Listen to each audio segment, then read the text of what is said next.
Good evening and welcome to the Finger Lakes Golfer Podcast on FingerLakes1.com and FingerLakes1.tv. It's Monday, June 23rd, 2014. I'm your host, Jim Sinacropi, and I'm joined up here in the FingerLakes1.com studio by the Big Easy, Bob LaPrade. Good evening, Bob. Good evening. And you're fresh off a Monday night league at the Seneca Falls Country Club. Yes, I A am. little two-man scramble tonight. Yes, yep. And yeah, you said you and your partner Wayne didn't play too well. No, we struggled in the short part of the game. So what did you end up shooting then? We were -1. One under. What was the low? I'm not sure. I didn't catch what was low. You just knew it was not you guys. Yeah. Now, Wayne also, the guy you played with, Wayne Stoutner, your partner tonight, and every Monday night I take it probably. Yep. He has a quadcopter, and you guys were taking it for a test run over a couple of the holes. Absolutely, yep. And for those of you that might not know, nowadays they make quadcopters that are remote control that you can put a GoPro camera or something similar on the bottom of it and fly it all over the place. The best one I've seen is of Tauganic Falls. You can find that on YouTube if you search Tauganic Falls quadcopter. But thinking maybe we're going to get over heads of all the holes at Seneca Falls. Yep, he was taking a couple test runs to see what it looks like. So got that to look forward to. Got a lot to talk about this week, though, Bob, here in our second episode. First of all, thanks to everyone who checked us out in our debut last week. It's up over 500 now on YouTube. And thanks for the great feedback we received. So we're also now on iTunes, so you can subscribe on iTunes to the audio version of the podcast. And you can subscribe to FingerLakes1.com channel on YouTube, or you can just look for the links at the homepage at FingerLakes1.com, or we're online at podcast.FingerLakes1.com/FLXGolfer. So we'll be talking pre-shot routine this week. It should be a great talk. It's the one thing that every golfer does, whether they know it or not. You hit a shot, and there's some sort of pre-shot routine leading up to it, right? Correct. Bob has his pick of the week. We'll give you the second hole of our Finger Lakes Dream 18, a course record at Geneva Country Club shot this week, and my Zen tip of the week. Before we get going, though, you know, Bob, that I play the long tees. I like to tee it up high. Mm-hmm. Tee it high and let it fly is my motto, right? Yeah.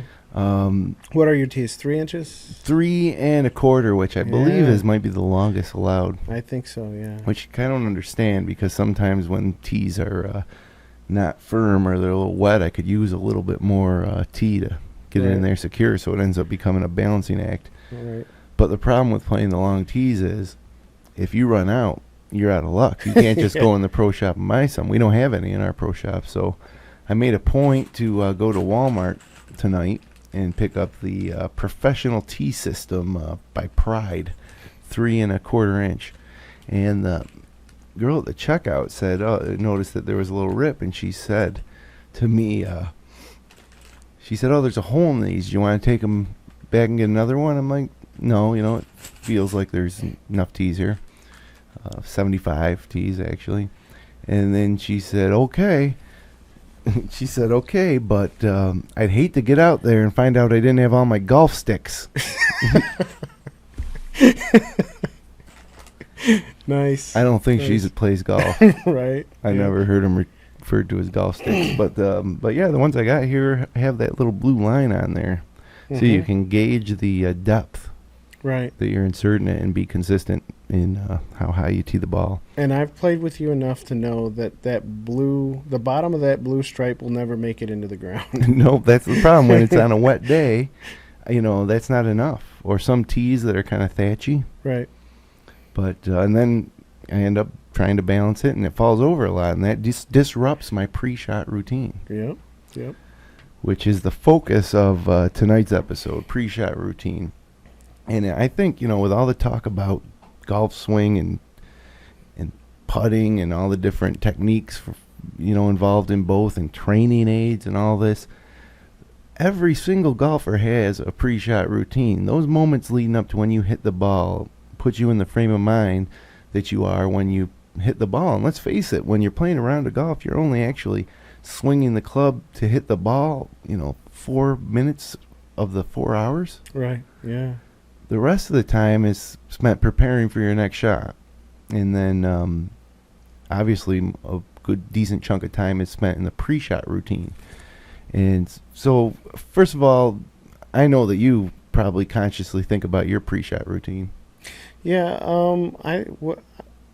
I think the most important part to me is to get behind the ball and think about the shot I want to hit. And I'm one of those guys that prescribe to picking a point out in front of the ball anywhere from 12 inches to 3 feet. And that gives me a place to line my club face to and then align my body. And then I think about, hitting the ball. And I don't have any conscious swing thoughts. When you say you think about hitting the ball, what does that mean? You just kind of black out and swing? Or you're still obviously... Pretty much. I don't like to have... I don't like to have a thought in my head like, well, let's manipulate the club halfway back. Let's make... I don't like to think about that. I like to just take it back and hit it. That I like to leave those type of swing thoughts on the range. Oh, yeah, absolutely. You have to. Yeah. And a good pre-shot routine will get you there. Right. And my pre-shot routine, I don't consciously think about it that much, but I think I need to. Start standardizing it a little bit. Generally, I get out of the golf cart, and by the time I've gotten out of the golf cart, I probably assessed the situation for the most part and decided what club I was going to hit. So I'll grab that club. If there's some question, I'll, gauge the distance. But once I select the club and it's my turn to hit, and I've done this actually a few times before it's my turn to hit, I visualize the shot I want to hit. But I stand behind the ball. I visualize the shot I want to hit. I sometimes take a half-hearted practice swing and to kind of feel the way it's going to feel when I hit it. Line it up like you with a spot in front of the ball. And then I take my stance. And then at that point, I don't really have a trigger for the takeaway, which I think I might want to add because sometimes it's tough to take it away, But at that point, I usually think different things for that day. So for instance, Sunday, I was thinking full and slow, full back swing, but slow it down because I tend to get quick. Mm-hmm. And I didn't play great. I didn't play bad. But I did stick to that. I was pretty diligent about it. And I get to the 16th hole, and I hook it into the woods.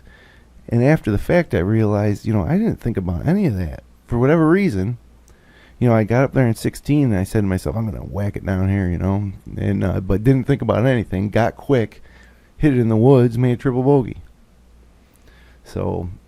I think it's something that you need to consciously think about. You almost got to snap into it when it's your turn to hit and then go through it. And, I know, Bob, too, we've played a lot of golf, and you've heard me say things like, as I step up to the ball, all right, I'm going to hit it at that tree in the left side of the fairway and cut it back 20 yards softly into the fairway. And, the reason I do that is reinforcement. That's a shot I'm visualizing. And I tell you, if you go ahead and actually say it, verbalize it, it ingrains it. Right. And another reason I do that is, and I do it a lot on certain holes, I don't know if you noticed, but like I almost always do it on 14. Almost always. Because on 14 at Seneca Falls, there's a pond left and there's woods right. Mm-hmm.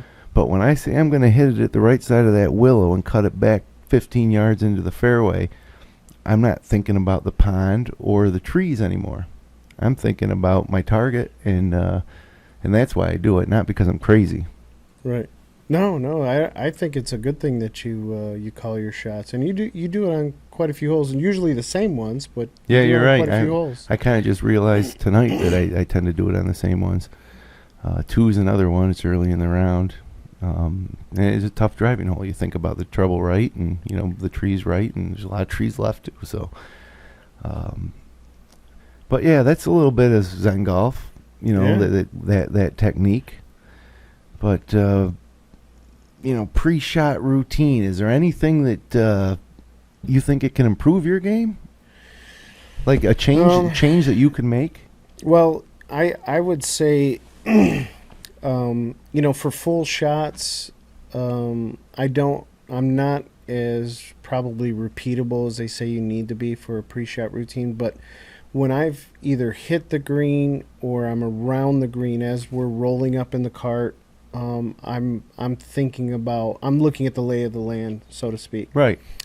I'm looking at what I love is when if I'm not driving the cart, someone drives me on the opposite side of my line, because then I have a chance to look at it coming up to the ball. Right. So those are the kind of things that that's kind of pre-shot, I would say. When you're it's all pre-shot till you hit it, then right, it's post-shot, then it's pre-shot again. Right. Yeah. Sometimes you don't like the post-shot.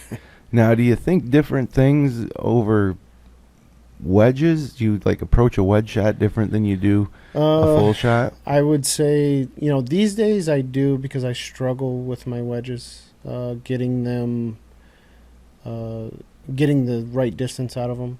When you're under 100 yards, I have a tendency to hit my wedges a little high, run them up the face, come up short. So now I put a little bit more thought into my wedge, and way more thought than I would a full 7-iron shot.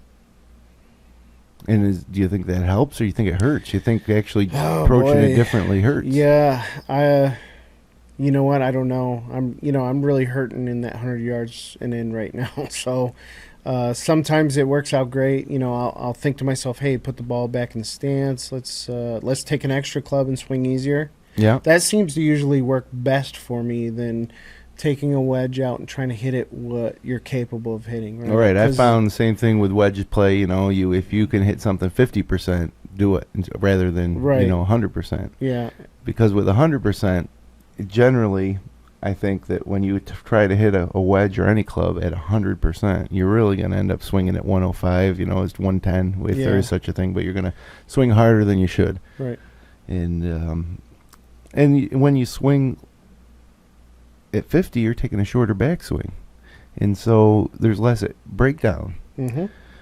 But with wedges, I become a lot more target focused. I start to really want to just feel the target. Like when I'm over the ball, I can. It's a strange way to say it, but Ray Floyd, who wrote a great book about scoring, said that he would feel the target in his feet before he took the club away. Like his pre-shot routine was full of visualization, and once he was aligned and over the ball, he would wait till he felt the target in his feet. It sounds strange, but I've tried to do that a few times, and it's weird. It works. You get this feeling of that you're connected to the target, then you take it away and you hit it right next to the hole. You hit a better shot than you think you're ever capable of. Right. I've heard people say they see the target in their mind's eye. They after they look away from the target, they still sense it. Right? That's with wedges. I particularly try to do that, and so I think less when I visualize over a wedge. I'm thinking less about how high or low or draw or fade, and I'm just kind of trusting that if I take a nice full smooth turn. Mm-hmm. And have a good sense of the target, that my ball's going to end up there. And when it's working, it does. Right. When it's not, it's the worst. There's nothing worse than missing hitting a couple shots on a par 5, leaving you 60 yards in, and you're ready for a birdie, but you chunk a wedge, and now you're going to make a bogey. Or, you're 60 yards in and you got a 50-yard long green that you leave it on the front. Yeah, and then you 3-putt. Right. Yeah, those are no fun. Now, what about pre-shot routine for putts? I would say that's way more defined for myself compared to the longer shots, because I spend a lot of time, especially if I have other players that are in my group that are going before me. Right. I'm spending time looking at what their ball does, even if they're not on my line. I want to sense what's coming off their putter, how fast they hit it, that kind of thing, because that's all data that I guess you could input in your mind to give you some type of feedback that when you make your stroke, it can be more successful. And some days when I'm not putting well, I'll change it up. I'll change it up mid-round. The routine. Just to try to save yourself a little bit. So that's kind of the way I approach my putting. I mean, if you want to get down to specifics, it's basically, I pick a line. I'm a point putter. The same way you pick a spot between you and your ball in the hole and line it up? Yes, yeah. Normally I look for a spot on the green, and sometimes it's tough when you can't find a spot that you like.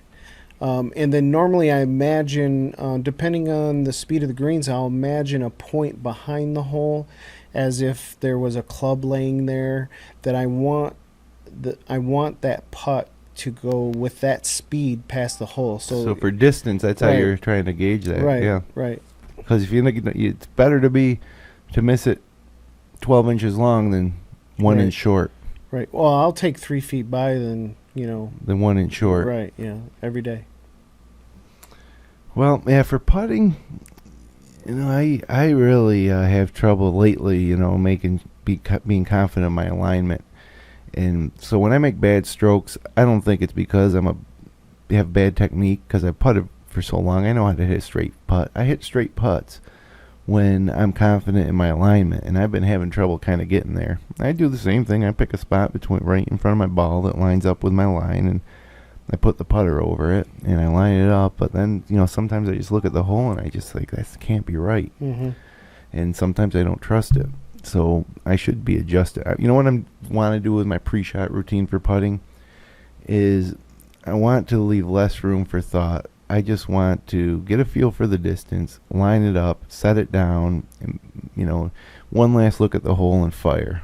Like, make it faster. Because sometimes, as you know, Bob, for playing with me, I might stand over a putt for a few extra seconds. Mm-hmm. And that can never be good. Right. Yeah. When I'm doing that, it's because I am not sure I'm lined up yet, and I'm double and triple checking, and I'm thinking to myself, is that right, or is that right? Make sure you don't push it then if you think this is it, and it's just it's a disaster. Right.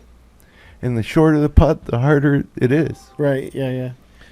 Yeah. Just on that note, if I start, my goal is not to have any of those thoughts before I make a stroke. So, once I place that putter down and I feel like it's aligned, I do not want to. If I have that type of thought, I would back off, and I don't back off very often, because I make sure I'm totally committed before I get up to hit that ball.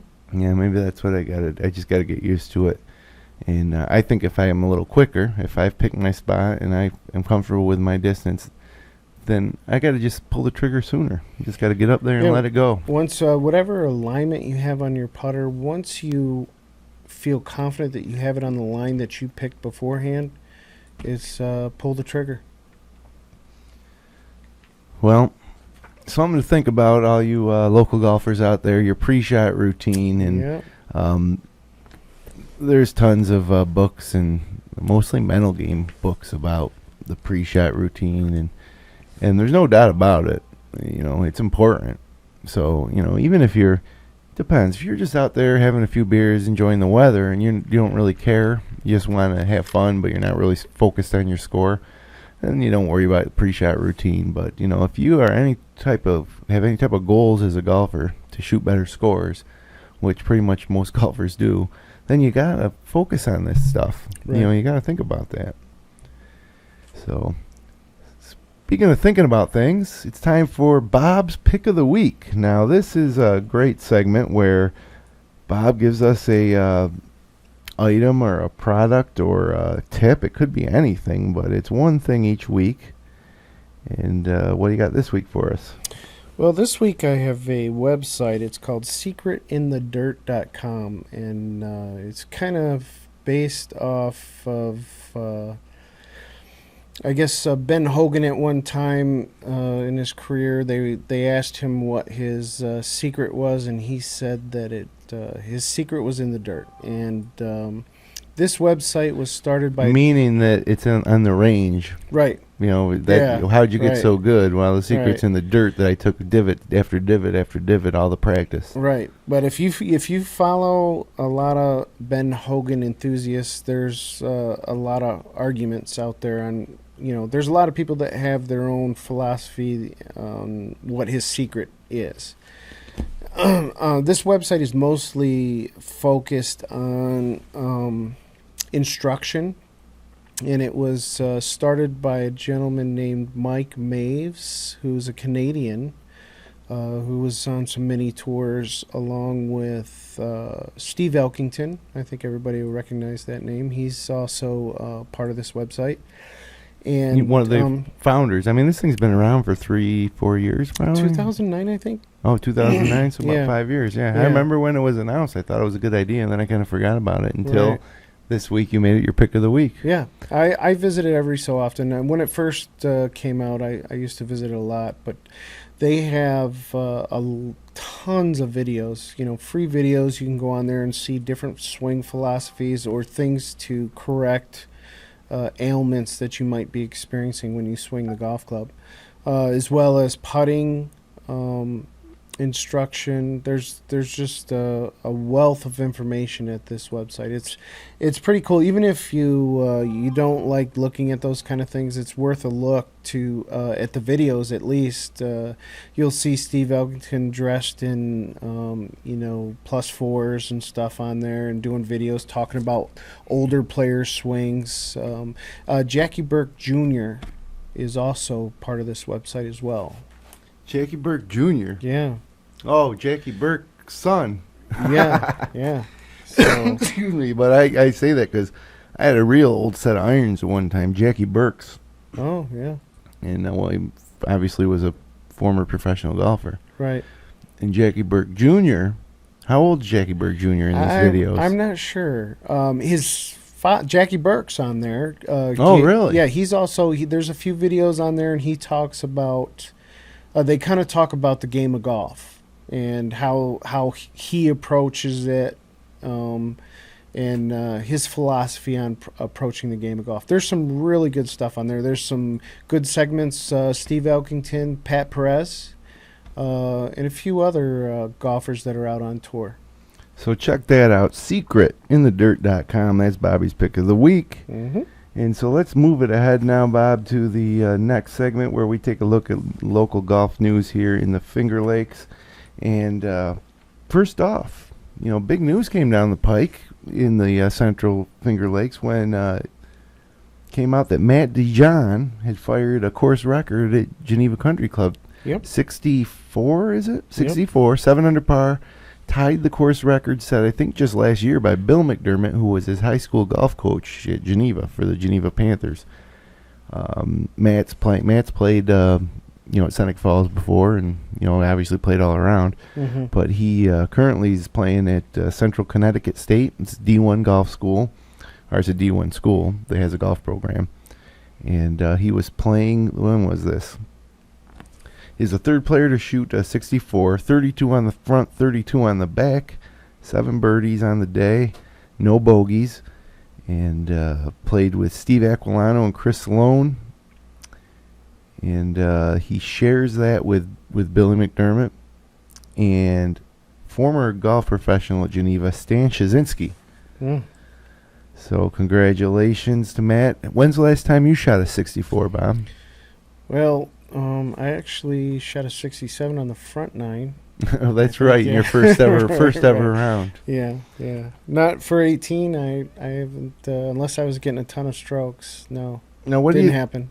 What do you think of this shooting this score on a 9-hole course? Because you're basically playing. They have different tees, but Right, yeah. I mean, you actually won the member guest there a couple of years ago. Yeah, myself and a buddy of mine, good friend Dean Askins. We won. It was probably 3 years ago, I think. At this point. It's a beautiful course. Yeah, the greens are fantastic there. Yeah. The layout's great. Right on top of Seneca Lake. Right. Historic clubhouse. But again, you're playing that 9 holes twice. It's But different tees. How? I'm just asking you, since you played there so recently, what's the difference in the tees nowadays? Like, is it like playing a new 9, or is it? I think it's a different look. Yeah, I think from the different tees, it's definitely a different look. And what is unique about it is, in most cases, it's a different shot. Is there? You know what I'm saying? Yeah. You would be forced to have to hit a different shot in some cases. So, yeah, it's not bad. So congratulations again to Matt DeJohn. That's a heck of a day. Hey, entries close tomorrow. That's June 24th at 5 o'clock for the 2014 New York State Junior and Boys Amateur. So if you want to get a last-second registration in, that's nysga.org/juniorboys. And speaking of juniors, how about the junior golf camp of the Finger Lakes at Seneca Falls Country Club? You can get the application off the country club's website at senecafallscountryclub.com. It's for ages 8 to 17, and it's going to run on Mondays from July 7th through August 18th, and it looks like they're taking a pair of Mondays off towards the middle of the season, the last Monday in July and the first Monday in August. So it would be July 7th, July 14th, the 21st, and then August 11th and 18th from 9 a.m. to noon each day. So 5 sessions. Cost is $100 per junior golfer. And it includes instructions in all aspects of the game, lunch every day, prizes, a camp gift, and a year-end tournament. Nice. So as I mentioned, go to SenecaFallsCountryClub.com to get your registration and get it in ASAP, because junior golf at Seneca Falls Country Club is what made me really start to love the game. So if you have a youngster or grandchild and you want them to get involved with the game of golf, and I think what this is about too, the folks that are volunteering to teach this camp, is it's going to be about etiquette and rules and just a way to hold yourself on the golf course, so they can eventually, the goal of this will be to get these young kids good enough and knowledgeable enough where they can then go out on the golf course by themselves and get to, because let me tell you something, high school students are golf every day, in the summer. Right, yeah. That's what I should have been when I grew up, was a high school student. So, before we leave the news segment, some news in the world of golf here. The Women's U.S. Open, Michelle Wie, she wins a major. You're thinking like maybe her whole career's done, and now she wins the U.S. Open at Pinehurst, which was interesting seeing it, at Pinehurst for the men last week, and then back there for the women. I didn't watch the final round, Bob, but you did, and was Wie under any pressure coming down the stretch? Or? Oh, sure, yeah. But her putting was her saving grace, I think, coming down the stretch. She had one hole, I can't remember what hole it was now, but she had hit it into the, what they call them, the waste areas there, the natural waste or whatever. Sand areas. Right, and I think she ended up doubling the hole, and then she made a long putt on 17 to keep herself out of a playoff. And then she finished 18 great. I mean, she's been criticized for putting. I don't know if have you seen the way she stands when she putts? I did see some of the highlights. I mean, she's almost 90 degrees. Yeah. She's been criticized for that, but putting's one of those things you can pretty much do it. If you can stand on your head and putt well, there's not a lot anyone can say. That's right.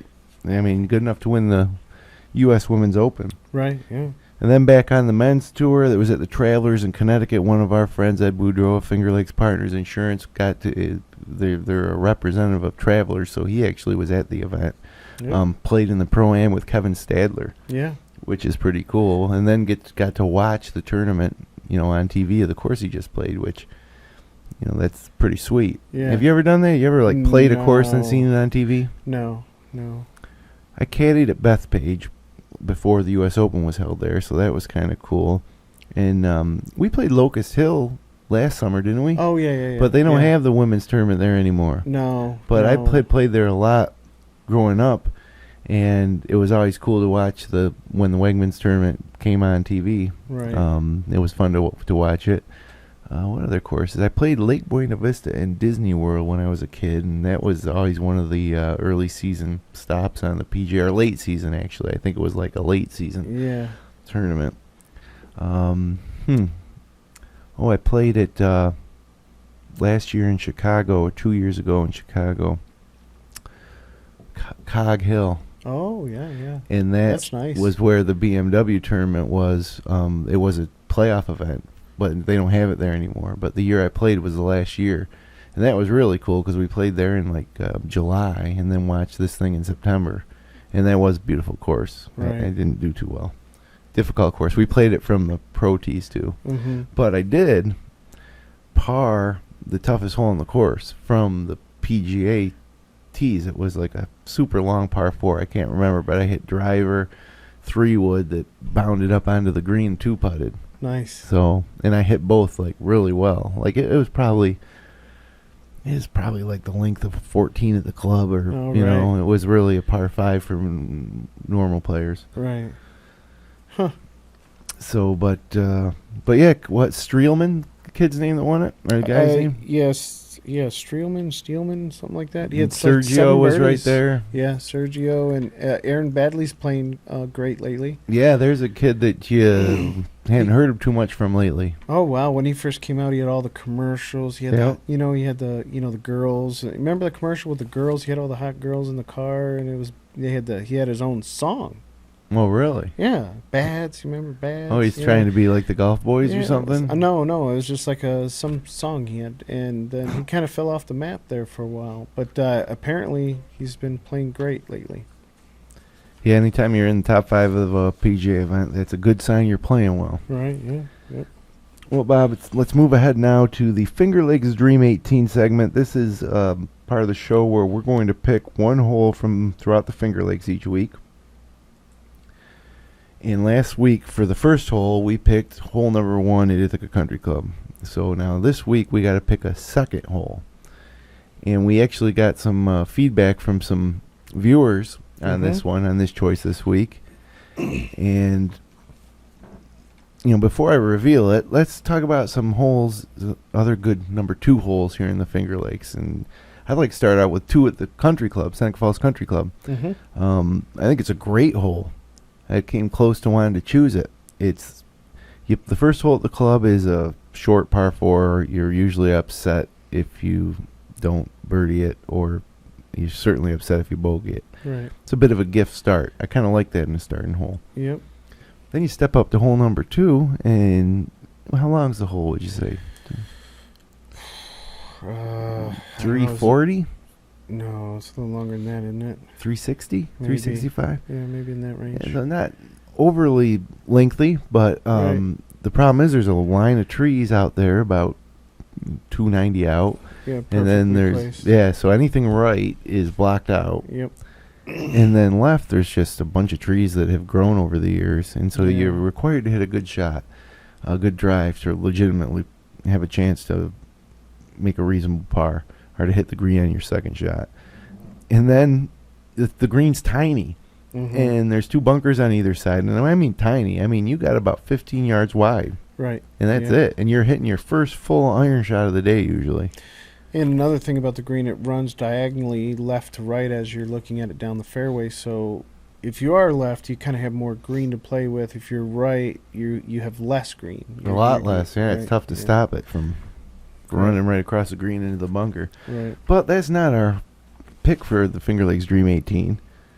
And neither is number 2 at Sodus, which is a hole I considered because it's one of the only holes that you're actually right there along the Lake Ontario, Sodus Bay. And it's if you ever had the pleasure of playing at Sodus, it's just a really nice start. Hole 1's an interesting side hill hole the whole way. And then you get to 2, and there's the lake and some lake houses and a nice big fairway. Then you're on your way. Yep. And elevated green. If I remember, that's pretty bunker lined as well, that hole, right? Or around the green? Around the green, a lot of bunkers. Yep. A lot of bunkers on that one. As most of the holes at Sodus. Yeah. But the hole that we... Any other number twos you can think of that I'm missing? Boy, that just pop out of my mind. Let's see. I like number 2 at Clifton Springs. It's a par 5 Yes. with a weird tiny green at the end. Yeah. Yep. That's a good hole. And, well, let's get to the one we did pick. The Okay. second hole of the Finger Lakes Dream 18. We're going to Victor Hills, where they have 3 courses and an executive course. A north, south, east, and executive course. So Right. we're taking the second hole of the east course is our pick for the second hole, thanks to a viewer who suggested this one. And I haven't played there in a long time, but I tell you, it's a great facility. You know, when you got 3 18-hole full championship style courses, and then par 3, it's easy to get out. Right. So the second hole is a tough hole, as you can see here if you're watching this podcast. You're going downhill into a valley, a slight dogleg left, and then back uphill. It's measuring at about 399, third toughest hole on the course, and it's pretty tight. And it's the risk-reward hole, where I think I'd be taking out the old hybrid and hitting it down the right side and curving it around there a little. Take your chances with a long approach shot. And there's also a little bit of there's a little bit of water running through the fairway there. Mm-hmm. And usually it's not affecting you if you want to hit your driver. For most of us long hitters, I think I have to take that in consideration. But boy, I haven't played there in a long time. It's kind of making me want to get back after naming it. Number 2 at Victor Hills East has the second hole of the Finger Lakes Dream 18. Now, if you would like to suggest a hole 3, because next week's hole 3. Yeah. I think we might be getting ready for a par 3 or a par 5. We can't just do it. Should be a par 71 or 72 by the time we're done, right? Right. So anybody with suggestions for a good hole 3 here in the Finger Lakes, email them to contact@fingerlakes1.com with a subject line FLX Golfer, and pitch it. Yeah, we'd like to hear what you guys think. Any preliminary ideas for 3? 3. Not off the top of my head. I'd have to think about that. Well, we'll have to get to work then. And think about that for next week. So help us out. Send an email to contact@fingerlakes1.com. Subject line FLX Golfer. Visit us online at podcast.fingerlakes1.com/FLX Golfer, where you can connect to us and subscribe. So, we are actually running a little late, I think. Yeah, a little bit. Coming up here at 9:39 Eastern. We like to keep it about 45 minutes, but time to get to our final segment of the night. And it's a segment that I like to call the Zen Tip of the Week. Now, this tip is awareness-based.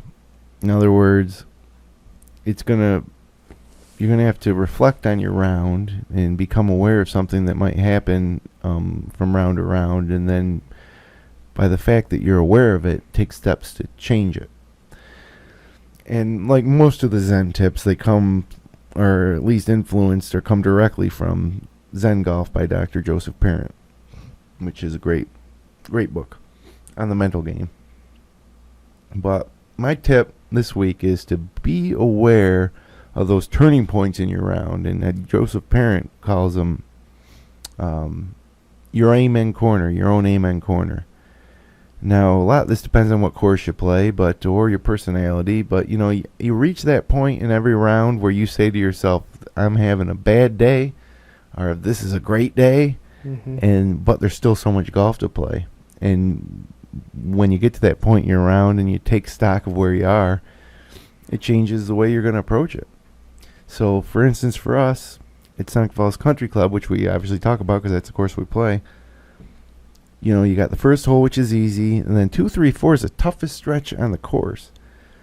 And so almost everybody that plays there regularly, when they stand on the 5th tee, they say to themselves, well, I'm even par. That's great. I'm usually 3 or 4 over. Mm-hmm. Or they'll say, "Geez, I'm 5 over after 4. Great, my round's over." Mm-hmm. So I guess what the tip is, when you figure out where that point is where you first really take stock of your round or how your round's going, and it's almost impossible not to. I'm not saying not to, but you gotta be this is how I handle it, I guess. And I guess the tip is really just to figure out where that is in your round, and then you can come up with yourself how you want to deal with it. But this is how I deal with that, because it's the same thing with me. Like I say, on 5th tee, it's the first time you can't, even if you don't look at the scorecard, you know what you got in those first 4 holes. You know if you're off to a better than average start.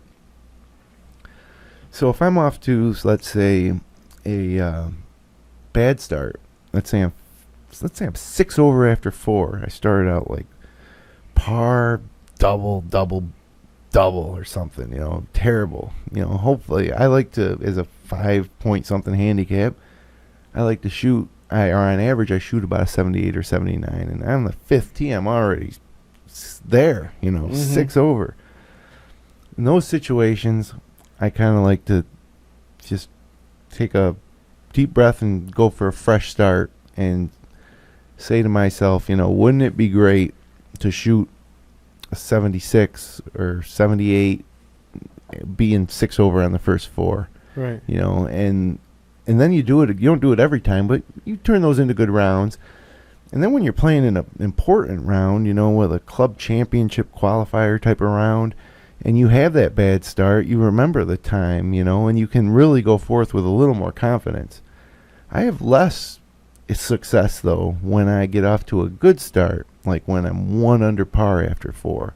You're standing on that 5th tee, and you're thinking to yourself, "Gee, I'm usually 2 or 3 over. Now I'm 1 under. From here on out, I'm going to shoot 69 today." You got shots to give, right? Yeah, oh, yeah. Well, that's true. Yeah, that's Right. the other thing that creeps into your mind. But I have trouble at that point continuing to perform, to get that out of my mind. And it's something I think I got to work on. But another spot where I think a lot of golfers have little turning points where they take stock is obviously after 9 holes, after the front 9, you add them up. That's my best 9 ever. Mm-hmm. Or geez, I haven't shot a 45, in a month, and now I'm going to shoot 90 today. It Right. just is. It's just where people, our golfers, take a stock of their round and just make sweeping assumptions, even though they have so much golf left to play. You're only halfway done at that point. Mm-hmm. Is there any points on the course during your round that you take stock? Well, there's 2 places. One you already mentioned, 2, 3, 4. 5, standing on 5T is always a measuring stick. You go through your mental. You think, okay, I'm 1 over, I'm 4 over, Right. or I'm even. So that kind of sets the tone for the rest of the front 9. I'd say there's a second amen corner for me personally in that 16, 17, 18. I was gonna bring that up too, because the same thing with me. You get And the reason why 16 is a tough hole for us, it's a tough driving hole, and even if you do drive it well, if you're not overly long, you're going to you're still going to have a tough shot. Not out of the woods. Into the green. Right. You're not out of the woods. Literally. Right. Now, 16 is one of those holes I'll approach differently depending on how my round's going. Sometimes I'll play it to bogey right off. If I'm sure, having, like a par 5. If I'm having a great round, I'll try to play it as a par 5. But it's such a tough driving hole. Sometimes it doesn't even give you that option. Oh yeah, it's just so what you're gonna pull out a 3-wood or a hybrid. It's Right. not. Sometimes that's not any easier than pulling out driver, and you can only pull back so far. Right. I mean, if you really want to play that as a par 5 conservatively, you probably take out like a 6-iron, hit like 6-iron, 8-iron wedge, right? I actually played that hole with 4 7-irons, and almost parred it. I mean, I just missed. 3 7-irons. Well, or did you putt with a 7-iron it was too? a 7-iron all the way the hole. I chipped with a 7-iron. Oh, and almost put it chipped in. Yeah. Gotcha. Yeah. Well, that would have been the first. So- that would probably been the first par ever, which is a 7-iron. Well, it's eye-opening too. Actually, we were just out there messing around, and we were actually playing speed golf. So Right. Yep. So we were just one club and see who can finish first with the best score. 16 is definitely a point. I think especially at our course where you take stock, because you're entering to play the toughest hole in the course, and then you have a 200-yard par 3. It's nothing to it. It's straight away. It's a big green, but still you got to hit that 200-yard shot. Well, depending where the flag is too. If it's in one of those back corners, you don't have an easy putt. And it's very difficult to hit it back there. And then even if you do, it's tough to keep it on the green. But yeah, I mean, I'm with you. 16 is where you are ready to sign your scorecard, but you just can't because you got more golf to play. Yeah. And I'm actually better at that point. I consciously thought about this, about my performance on 16, 17 specifically, coming in. It used to be a problem. I think we were playing in the club championship qualifier together one year, right? And I think I was usually the cut's right around 80, and I think I was at 7 over on the 16th tee. And I say to myself, I don't remember what I said to myself, but generally you're saying to yourself, wow, I got no room for error here. But I found that with that particular hole or that stretch, just break the shots apart. For 16, you have to hit a good tee shot, right? Right. I mean, there's nothing to it, no way around it. You just got to hit a good drive. So you can hit good drives. So you just step up, focus on hitting a good drive to where you're aiming. And so if you've done that, now you have a choice to make. Now I think is where you say I can be conservative now based on the angle I have in or where the pin is or how I'm feeling. Or sometimes you hit such a good drive that it's just a simple 8-iron. You know what I mean? Or a 7-iron. Right. Yeah. So, but again, you know, if you're gonna hit that second shot, you got to commit to it. That's another shot you have to hit, and then you get the short game aspect of it. Then you step up on 17, and again, there's another shot, a 200-yard shot straight away, nothing in your way, nothing in front of the green. Just got to hit the shot. So, and I've actually struggled after I solved 16. I think I started struggling with 17, and it got to the point where I just practiced hitting that 200-yard shot, and I found two ways to do it. So it was either with like a bounce it on with a 5-iron or hit like a 75% hybrid. Mm-hmm. And I've done okay since then. But the last component of that, you know, that second amen corner for me is 18, which is not overly difficult tee shot. You mean the last hole of the quarter day? Yeah. Yeah. So I mean, you have out of bounds on the left, a very generous landing area out there. I mean, even if you hit a push to the right or a bend right. to and make then you good jack shots. it out of bounds, and right. it all goes to hell in 3 holes. Yep. Yeah. Well, I was mentioning that one qualifier where I was 7 over on the 16th tee, and this is, I think about this a lot. There was a moment where I was, under extreme pressure, no wanting to qualify so bad, but knowing I was right up against it. And, somehow or another I hit a good drive and the second shot on the green, and I made, probably a 30-footer. Then step up on 17, hit it on the green in a good shot and miss the putt, make par. Then all of a sudden on par 5 18th, hit a flop wedge from off the front left of the green over a little pine tree, and it went in the hole for eagle. 3 under on that stretch. I went from shooting, if I finished even par, would have been 79 to shooting 76 and being like a 4 seed. I remember that shot. Just like that, it changed. So I think about that all the time. When you have a stretch like that, don't forget that you're not just trying to prevent doing bad. You can have as much success as you had all day on those holes, because it's just about hitting the shots or giving yourself the chance to have a putt at it. Exactly. But there's some great course management and round management tips from a couple of 6 handicappers. Well, I'd like to hear what people have to say out there, about their amen corner, or how do they manage it? How do they manage when they're coming into their corner and playing well or not playing so well? Yeah, and of course, the best way to do that, contact at fingerlakes1.com, subject line FLX Golfer.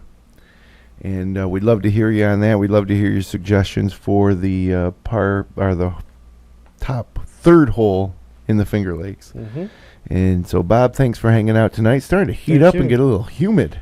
Oh, yeah. It's been a really nice stretch of weather to play in, but Right. maybe some thunderstorms coming this week, but we're scheduled next to play on Wednesday night, so Absolutely. I'm looking forward to that. Mm-hmm.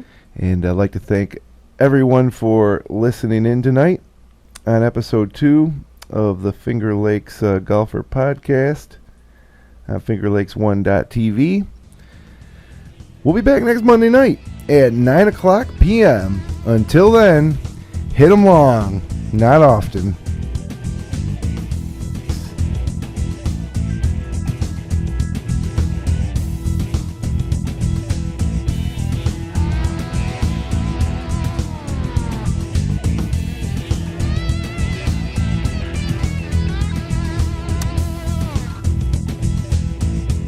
Support great local content like this by becoming a patron of FingerLakes1.com. Visit patreon.com/FL1. FingerLakes1.com